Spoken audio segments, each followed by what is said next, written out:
को शर्मसार कर देने वाली तस्वीर नैनीताल के बेताल घाट ब्लॉक के कटीमी गजार से सामने आ रही है, जहां पर आपको एक नदी दिख रही होगी। इस नदी का नाम है कोसी नदी, जिसमें ये स्कूली बच्चे इस नदी को एक तरफ से दूसरी तरफ जाने के लिए इस्तेमाल करते हैं, जो कि साफ दर्शा रही है कि 24 वर्ष का उत्तराखंड कितना ज्यादा विकास की ओर है। और शायद उत्तराखंड सरकार की विकास की परिभाषा भी यही है। और जहां एक तरफ सरकार का नारा है कि सबको शिक्षा सबको ज्ञान, लेकिन कहां से तो मिलेगी इनको शिक्षा और कहां से मिलेगा इनको ज्ञान, क्योंकि इन बच्चों को अपना भविष्य दांव पे लगाकर करना पड़ रहा है कुछ ये काम। मैं आपको बता दूं, ये जो तस्वीरें हैं ये है कोसी नदी, जो कि नैनीताल के बेताल घाट ब्लॉक में। इस नदी में आपको कुछ स्कूली बच्चे और कुछ बच्चों के साथ उनके परिवारजन दिख रहे होंगे और हाथ पकड़कर ये नदी को पार कर रहे हैं। दरअसल ये नदी को पार नहीं कर रहे हैं, दरअसल ये इनका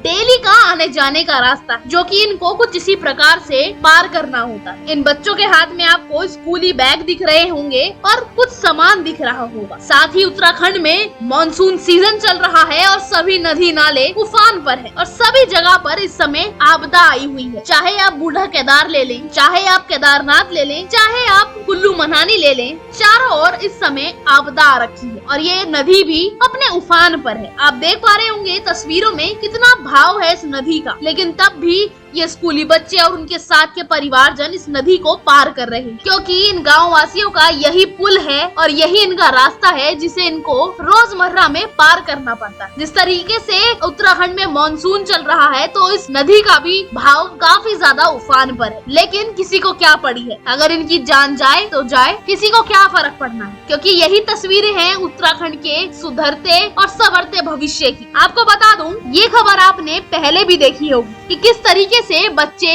इस नदी को पार कर रहे हैं। सुबह सुबह स्कूल जाने के लिए तैयार होकर घर से आते हैं, नदी के कुछ दूरी पर जूते उतारते हैं और फिर जूतों को हाथ में लेकर ये नदी एक छोर से दूसरे छोर तक पार करते और फिर से जूते पहनते हैं और स्कूल जाते और फिर स्कूल में जाकर इनको प्रिंसिपल की डांट सुननी पड़ती, क्योंकि ये नदी पार करते करते लेट हो जाती है। ये खबर आपने पहले भी देखी थी किस तरीके से ग्रामीण परेशान थे और सिर्फ एक पुल की मांग कर रहे थे, लेकिन वही बात आती है किसको क्या पड़ी है और पुल से होगा क्या, बाढ़ आएगी फिर वो टूट जाए। इसलिए इसको ऐसे ही रहने देते हैं और ऐसे ही लोग अपना व्यवसाय करेंगे और जीवन यापन करेंगे, क्योंकि जिंदगी चलाने के लिए कुछ ना कुछ काम करना पड़ता है और कुछ इसी प्रकार से ये अपनी जान हाथ में रखकर रोजाना ऐसी ही नदी को पार करते हैं और अपना जीवन यापन करते हैं। और मैं तो ये कहूँगी, अगर आप अपनी जिंदगी से परेशान हैं तो आप एक बार इन गाँव वासियों का जीवन देखिएगा, किस तरीके से ये अपनी जान को अपनी हथेली में रखकर रोज अपना जीवन यापन कर रहे हैं और ये बच्चे निडर होकर अपने सुखद भविष्य के लिए रोज स्कूल इसी प्रकार जाते हैं। आपकी क्या राय है इस बारे में, जरूर अपनी राय कमेंट में दीजिएगा।